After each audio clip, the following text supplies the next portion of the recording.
Welcome to my new blog. আশা করছি তোমরা সবাই খুব ভালো আছো এবং সুস্থ আছো। তো আজকে কিন্তু আমি চলে এসেছি আগরতলায়। আজকে হচ্ছে সোমবার।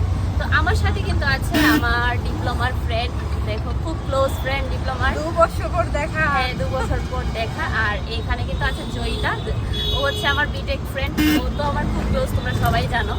আর প্রিয়াঙ্কা আজকে আসেনি, প্রিয়াঙ্কাকে আমরা খুব মিস করছি।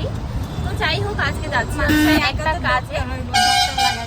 হ্যাঁ প্রিয়াঙ্কা, হ্যাঁ হ্যাঁ ঠিক বলেছে, ডক্টর প্রিয়াঙ্কা হালাম হবে কিছুদিন পরে।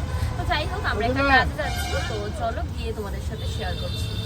তারপর অনেক দিন পর বান্ধবীকে পেলাম, অনেক গল্প করতে করতে কিন্তু আমরা চলে আসলাম সেক্রেটারি অফিসে। আর এই অফিসটাতে আমি ফার্স্ট টাইম যাচ্ছিলাম, আর এত সুন্দর ভিউ দেখে তো আমি পুরো পাগল হয়ে গেছি। মানে খুব ভালো লাগছিল এই রাস্তাটা দিয়ে হাঁটতে। আর আমার এই মিনি ব্লগগুলি তোমাদের কীরকম লাগছে অবশ্যই কিন্তু কমেন্ট করে জানিও। আর আমরা পৌঁছেই কিন্তু আমাদের ডকুমেন্টগুলি আবার চেক করে নিচ্ছিলাম। আর আমরা বসে বসে বলছিলাম যে আমাদের আগের দিনগুলি খুব ভালো ছিল। তারপর ওইখান থেকে কাজ কমপ্লিট করে আমরা সোজা চলে আসলাম দারুচিনি রেস্টুরেন্টে।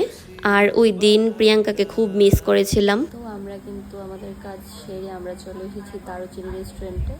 তো এইখানে এসে জাস্ট খাবারটা অর্ডার করলাম, যেহেতু দুপুর টাইম ভাবলাম যে দুপুরে ভাত খাওয়াটাই ভালো হবে, ঠিক তাই তো, তাই আমরা ভাতটাই অর্ডার করলাম।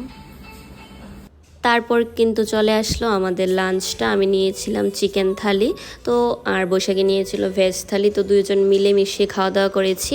আর খাওয়া দাওয়া করে আমি সোজা চলে আসলাম মেলাঘর। আর মেলাঘরে এসে রাতের বেলায় দেখলাম যে আমার রুমের মধ্যে এত বড় একটা প্রজাপতি।